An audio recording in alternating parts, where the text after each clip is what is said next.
Kristen Lombardo with us here on the Mendola show. We're talking Wyoming area track and field, long distance coach. Yep. And you got a great crew over there. Yes. Let's talk about, you might say, hey, I don't do a whole lot of coaching because I got great kids, but Coach Pisano's like, listen, the reason these kids are successful is because of you. So there's always that little mix, but talk about, your experience as a student athlete, how you took that over to coaching. You're a young coach, but you're doing great things there at Wyoming area. Yeah, so it definitely helped coming from a distance background, but as you said, I am very lucky. I have a great group. I always say you could teach anyone how to run, but you can't teach heart, and my 4x8 definitely has that.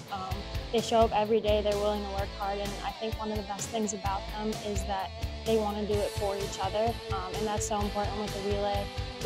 It is an individual sport, but when it comes down to the relay, you have 3 people depending on you, and they each know their role in the relay, and they stepped up and they got it done, and we got that district gold, and we beat our school record by 6 seconds, so it was awesome. Talking to some of the West Scranton student athletes tonight, like I said, and this, it's hard to get 4 people to do something together, swimming relay, a track and field relay, whatever it is.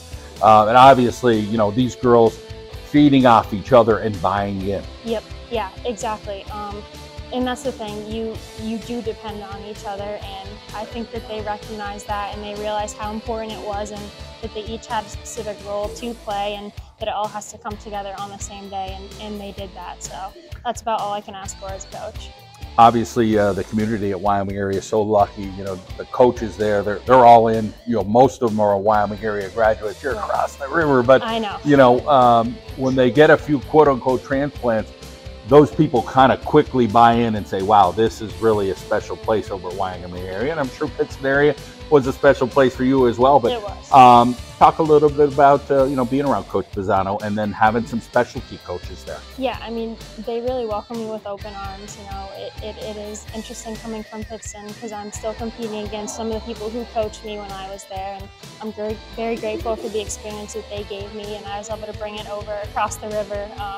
But Coach Pisano, he's been around for forever. He knows what he's doing, and he's built up a program where kids want to be a part of it. And I feel like with running, that's one of the most important things, is getting the kids to buy in. And as soon as he took me on, there was no questions asked. They were all in. We've created something pretty special, I think. Everyone wants to come out for the track team, which I feel like sometimes when people hear running, they're like, oh, I don't want to do that, or, it's too difficult. But Coach Pisano's really created this environment where everyone wants to come out for the team, and they want to step up, and they want to work hard for each other. So that fine line of pushing an athlete, injuries. There's more injuries in track than people realize. Right. Talk about that balance and communicating with your coaches and what we're doing today and what we should do tomorrow. And then of course you got to get feedback, because student athletes right now, they're out there, they're doing what they're doing. Some of them might be lifting weights still and doing different things. Right. Biometrics, whatever, Yeah, and that's the thing with running. There's so many different parts. A lot of people just think that you step up to that starting line and you run, but you have to do the strength training, you have to get the right sleep, you have to drink, and I feel like that's something that these kids understand, and they realize that there's a bunch of different parts that go into running, and then it's just that transparency, making sure that the kids talk to me and tell me if they have an injury or if something's nagging them, because a lot of times I think it's easy to just push it aside and say I'm fine and try and work through that injury, and that's where we run into some problems. And I think Coach Pisano, and hopefully I've created this environment where the athletes feel like they can come to us and tell us when something's bothering them. So it's a pretty special thing to have that relationship where you feel like you could tell the truth and be honest, and we work through it, and we make sure we take it day by day at practice. So. Well, I appreciate your time, and keep up the great work. You got a great crew there, and a lot of great things happening. Thank you.